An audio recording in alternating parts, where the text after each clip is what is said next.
Okay, now we're on chat. Let's see what Brenda said something. Okay, Brenda's here. Alrighty. Oh, I wrote a poem yesterday. I don't remember what it was about, but I'll read it.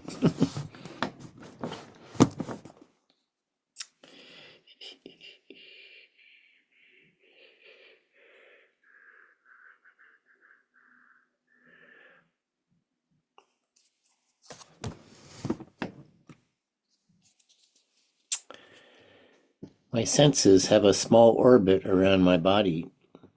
There's a lot I can't see, like where the finches go when they are not on top of the pear tree, or where the mouse that darts out to get a peanut sleeps at night. I feel the sunlight on my skin, but do I know it's 93 million miles long? Or the green shoot on the apricot tree, where does it come from? The air I breathe in, where does it originate?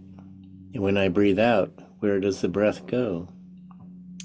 Someone figured out once that we have in our bodies an atom that used to be in Jesus. Everything is connected, even if I can't see the ties. Only in my own heart does it all come together, and I'm intimately connected. And the whole world lies with me as my lover. Nice.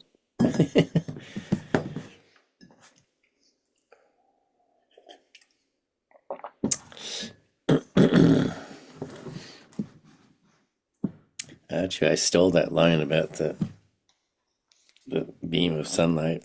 But where I read it, it said 1,000,000 miles, so I actually looked online to see how far the sun was from us, and it's 93 million miles. That's a long ways. Okay, so I'll read a couple from my book, and then Brenda is saying, "Nice, John." All right.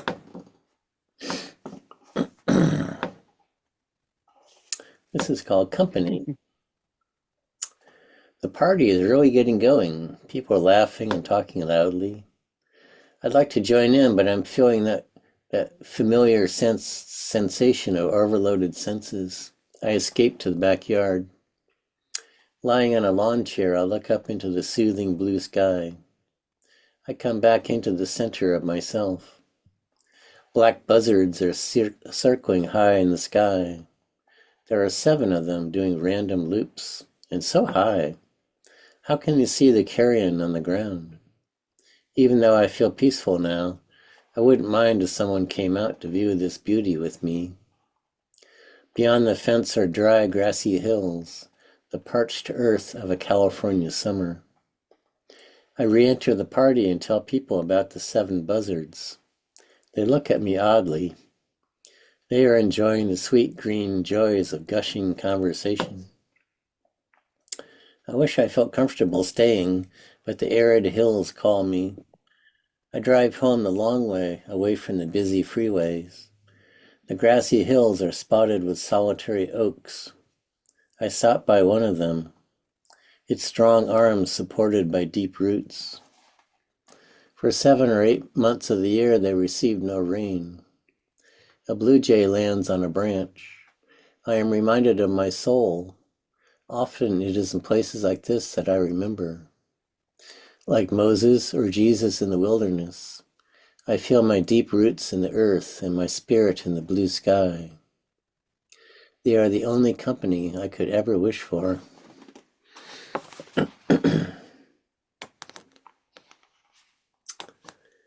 Let's see. I don't think I've ever read this one. Angels. This morning starts like most, with me trying to think my way out of some problem. But haven't I seen this story before? Like 1,000,000 times. And don't problems come and go like the dew on the roses?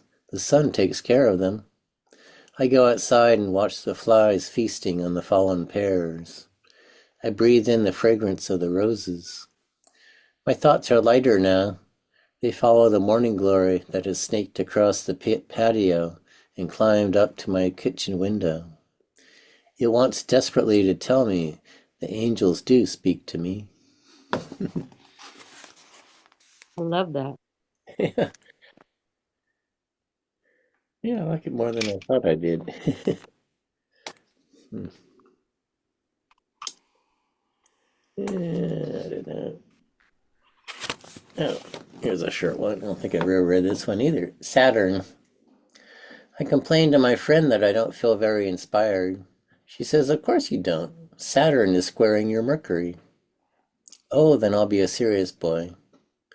But later I thought, even if I'm sitting on that cold, desolate planet, I can imagine watching the sunlight glinting off those icy rings. I don't know if you know much about astrology, Glinda, but Saturn's kind of the unfortunate, unfortunate aspect in astrology. Let's see. Mm.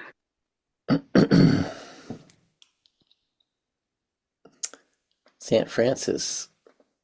The stone of St. Francis sits under a redwood tree. A bird lands on his head, looks all around and deposits a white present before flying off. The real St. Francis, who loved birds and God, would, I think, be oblivious to as the stone one. It's like dog owners who let themselves receive wet, sloppy kisses, or mothers cleaning smelly baby poo. Love dissolves all earthly annoyances, reminding us, as the song goes, love is all there is.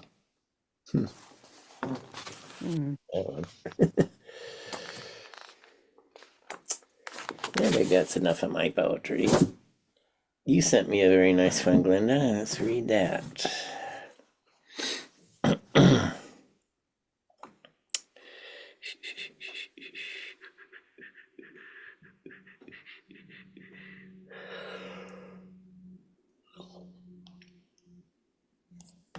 This is by Glenda. It's called Such is the Torture of a Poet.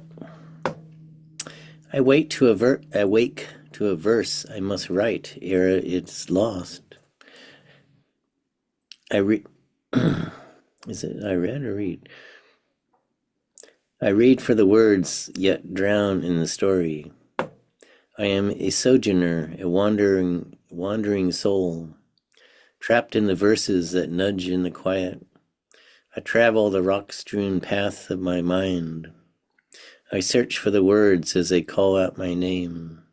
I hear them calling, whispering their wisdom that only I can write. We are time's captives, hostages of eternity.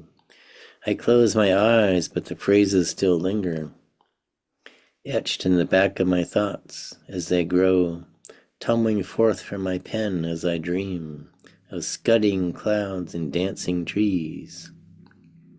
I like that line. Of scudding clouds and dancing trees, of sifting raindrops that softly scatter midst the fog of remembered mornings past. This torture of words that rap at my door insist I commit them to paper at once, or be lost in a memory I cannot recall. Forever forgotten and hostages all, eternally captive in the tendrils of time. That's a nice alliteration. Tendrils of time. Waiting for the morning to finally release this poet's words held captive no more. Well, that wraps up what writers go through. Yeah. Yeah. Sometimes I write because I have to, not because I want to. Yeah, really, those words, those phrases just keep coming at us. But Hmm. there's no, there's, well, there's nothing more gratifying and sometimes nothing harder. But I'm glad I was given that desire to be creative. Cool, very nice. Okay. Thank you. Brenda is saying, nice one, Glenda. Thank you, Brenda. And let's see. Huh. I'm still got the lingering in my cold.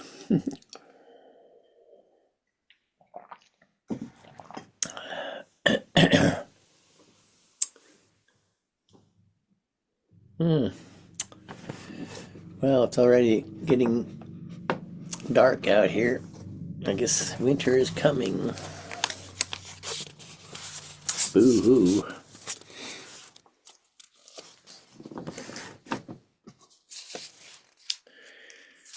This is one by Yeats. I don't read the old poets much, but I happen to have this book. A Poet and to His Beloved, the Early Love Poems of WB Yeats. When was he alive? In the early 1900s or earlier? I don't know. This is called The White Birds. I would that we were, my beloved, white birds on the foam of the sea. We tire of the flame of the meteor before it can fade and flee. And the flame of the blue star of twilight hung low on the rim of the sky has awakened in our hearts, my beloved, a sadness that may not die. A weariness comes from those dreamers, dew dabbled and lily and rose, the lily and rose. Ah, dream not of them, my beloved, the flame of the meteor that goes, or the flame of the blue star that lingers, hung low in the fall of the dew. For I would we were changed to white birds on the wandering foam, I and you. I am haunted by numberless islands and many a Danaan's shore, where time would surely forget us and sorrow come near us no more. So soon from the rose and the lily, the fret of the flames would we be. We were only white birds, my beloved, bowed out on the foam of the sea.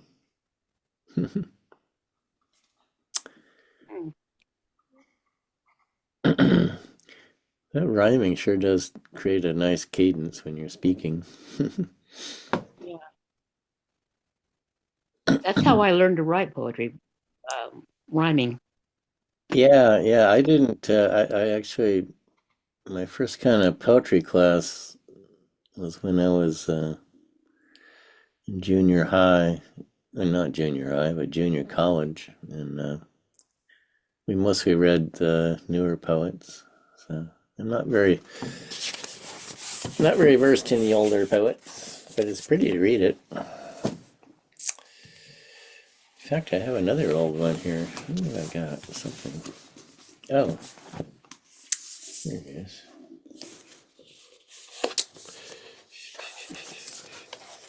This is by Elizabeth Barrett Browning. This was a pretty famous poet. 1806 to 1861. Wasn't she married to some poet as well? Yeah, I think so. I think there was a guy poet named Browning in there. Anyway, this is a sonnet, which I guess is that's what, anyway, this is from Sonnets from the Portuguese. When our two souls stand up erect and strong, face to face, silent, drawing nigh and nigher, until the lengthening wings break into fire, at either curved point, what bitter wrong can earth to do to us that we should not long, but be here connected? Think, in mounting higher, the angels would press us on and aspire to drop some golden orb of perfect song into our deep, dear silence. Let us stay rather on earth, beloved, where the unfit, contrarious moods of men recoil away, and isolate pure spirits and permit a place to stand and love in for a day, with darkness and the death hour rounding it. Hmm. Are they rhyming every other line there? I guess they are. Aspire, stay. Huh. I'm not familiar with the cadence of a sonnet.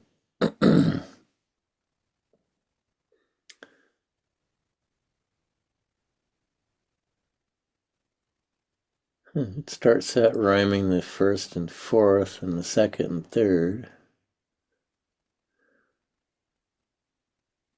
Oh, I see. It rhymes the first and the fourth and the second and the third. Huh. Okay, I learned something tonight. Do we read a sonnet by her to George Sand? Mm-hmm. A recognition. George Sand was actually a woman, right? Right. True genius, but true woman, dost deny the woman's nature in a manly scorn, and break away the gods and the armlets worn by weaker women in captivity. Ah, vain denial, that revolted cry is sobbed in by a woman's voice forlorn. Thy woman's hair, my sister, all unshorn, floats back, disheveled, strength in agony, disproving thy man's name, and while before the world thou burnest in a poet fire, we see thy woman heart beat evermore, through the large flame beat pure heart and higher, till God unsex thee on the heavenly shore, where unincarnate spirits purely aspire. I like that line. Till God unsex thee on the heavenly shore. Mm-hmm. Well, she was a little wild too, this Elizabeth Barrett Browning.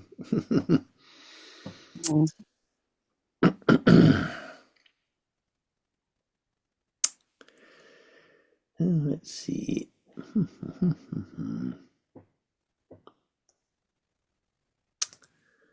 Here's one by somebody named Bibi Hayati. Bibi Hayati. Before there was a hint of civilization, before there was a hint of civilization, I carried a memory of your loose strand of hair. Oblivious, I carried inside me your pointed tip of hair. In its invisible realm, your face of sun yearned for epiphany, until each distinct thing was thrown into sight. From the first instant time took a breath, your love lay in the soul, a treasure in the secret chest in the heart. Before the first seed shot up out of the rosebed of the possible, the soul's lark took wing high above your meadow, flying home to you. I thank you 100 times. I thank you 100 times in the altar of Hayati's eyes. Your face shines, forever present and beautiful. Hmm. Let's read another of hers. It is the night of power. It is the night of power, or only your hair. Is it dawn or your face? In a songbook of beauty, is it a deathless first?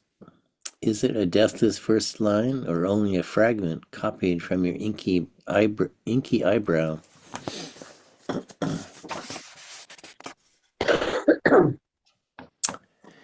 It is a boxwood of the orchard, or cypress of the rose garden, the tuba tree of paradise, abundant with dates, or you're standing beautifully straight.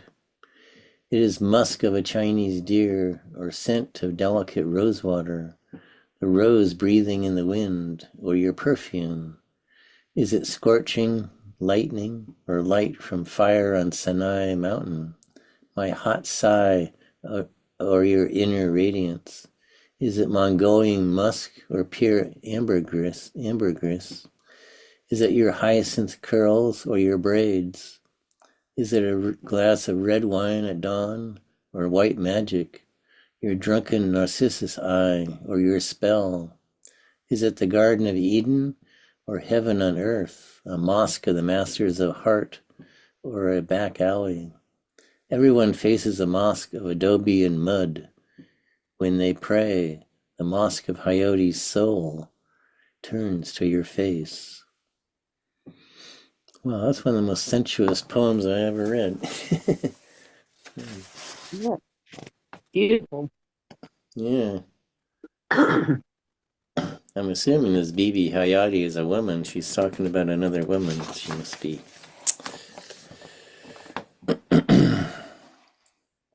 Well, let's read another by her. I like her. How can I see the splendor of the moon? How can I see the splendor of the moon if his face shines over my heart, flaming like the sun? The Turks in his eyes charge through my soul, while the untrue curling hair defeats faith. If he if he veiled the veil, if he lifted the veil from his face, the world would be undone, the universe astounded.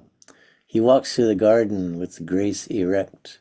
How exquisite, his exquisite posture, mocking even the straight cypresses.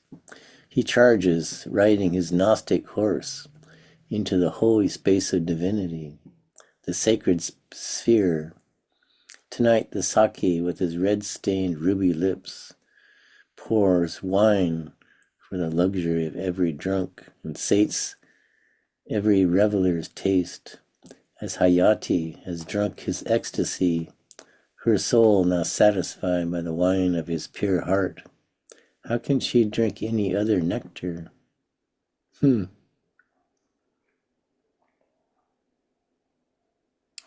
beautiful. Have you heard of her, Glenda? Bibi Hayati? No, I've never have. Obviously from the Arabic world. Well, maybe we should go with our theme of the older poets. This is by Charlotte Bronte. By the way, this is from a book called Voices of Light, Spiritual and Visionary Poems by Women Around the World, from ancient Sumeria to now. Okay, Charlotte Bronte.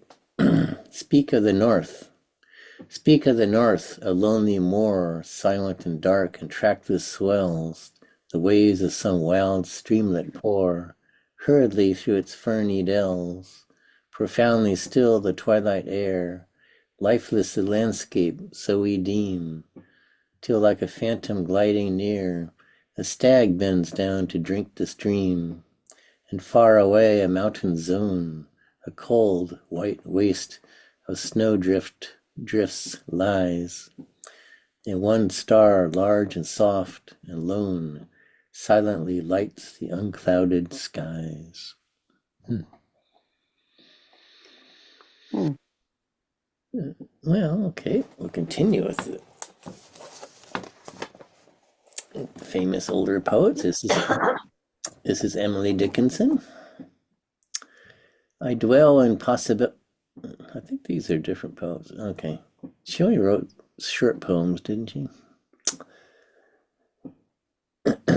I dwell in possibility, a fairer house than prose, more numerous of windows, superior for doors, of chambers as a cedar's impregnable of eye, and for an everlasting roof, the gambrels of the sky, of visitors, the fairest for occupation, this, the spreading wide my narrow hands to gather paradise. And another one by her. The brain is wider than the sky, for put them side by side, the one the other will contain with ease, and you beside. The brain is deeper than the sea, for hold them blue to blue, the one the other will absorb as sponges buckets do. The brain is just the weight of God, for the heft them pound for pound, and they will differ, if they do, as syllable from sound. She writes with all these dashes. You don't know how to really read it. Yeah, let's read another of hers. There's several of hers there. The soul. Sounds like you got a little tickle in your throat like me, too. Yeah, little tickle. Yeah, weather changing. I'm just getting over mine. Have a headache. Now, should we read some more Emily? Let's see. The soul selects her own society, then shuts the door to her divine majority, present no more. Unmoved, she notes the chariots pausing at her low gate. Unmoved, an emperor may be kneeling upon her mat. I've known her from an ample nation. Choose one, then close the valves of her attention like stone. Okay, maybe one more of hers. Some keep the Sabbath going to church. I keep it staying at home with a bobolink for a chorus, for a, how do you say that? Chorister, a choir singer, a chorister, is that what you say? And an orchard for a dome. Some keep the Sabbath in surplice. I just wear my wings, and instead of tolling the bell for church, our little sexton sings. What's a sexton? Okay. God preaches, a noted clergyman, and the sermon is never long. So instead of getting to heaven at last, I'm going all along. Oh, no, I don't like that one. Okay, we'll read one more since I like that one. My period had come for prayer. No other art would do. My tactics missed a rudiment. Creator, was it you? God grows above, so those who pray horizons must ascend. And so I stepped upon the north to see this curious friend. His house was no sign had he by chimney nor by door. Could I infer his residence? Vast prairies of air, unbroken by settler, were all that I could see. Infinitude, hadst thou no face, that I might look on thee? The silence condescended, creation stopped for me. But awed beyond my errant, I worshipped, did not pray. Okay. Let's see. Well, it's getting about that time for a little bit of Mary, and then the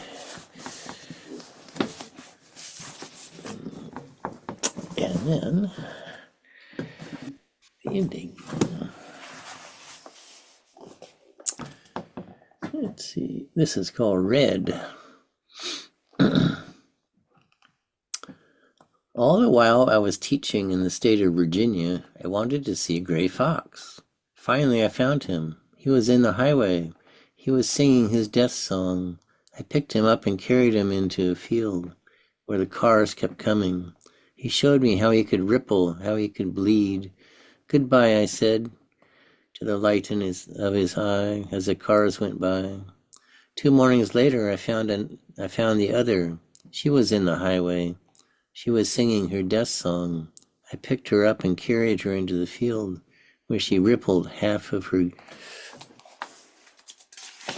gray, half of her red, while the cars kept coming, Gray fox, red, red, red. It's a little sad. Wow.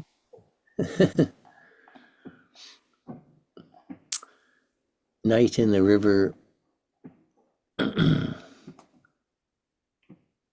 I have seen the great feet leaping into the river. I have seen the moonlight milky along the long muzzle, and I have seen the body of something scaled and wonderful slumped in the sudden fire of its mouth, and I could not tell which fit me more comfortably, the power or the powerlessness. Neither would have me entirely. I was divided, consumed by sympathy, pity, admiration. After a while it was done. The fish had vanished, the bear lumped away to the green shore, and into the trees, and then there were only the story, and it followed me home. It entered my house, a difficult gist, with a single tune, which it hums all day through the night. Slowly or briskly, it doesn't matter. It sounds like the river leaping and falling. It sounds like a body falling apart. Ooh, that's quite a last line.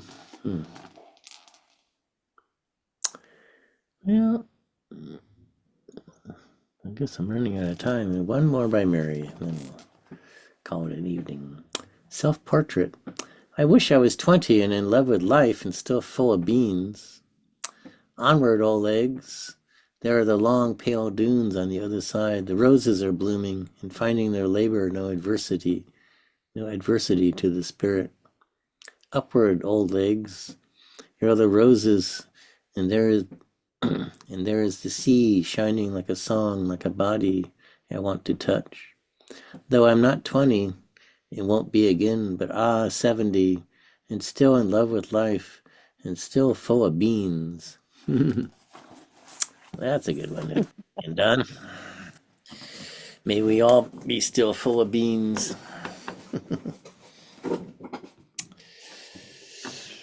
Thank you, John. Oh, thank you, Glenda. And thank you, Brenda. So, I shall see you next week. Hopefully, Wednesday is normal. Okay, guys. Have a lovely week. You too. Yeah. You too, Brenda. Glenda.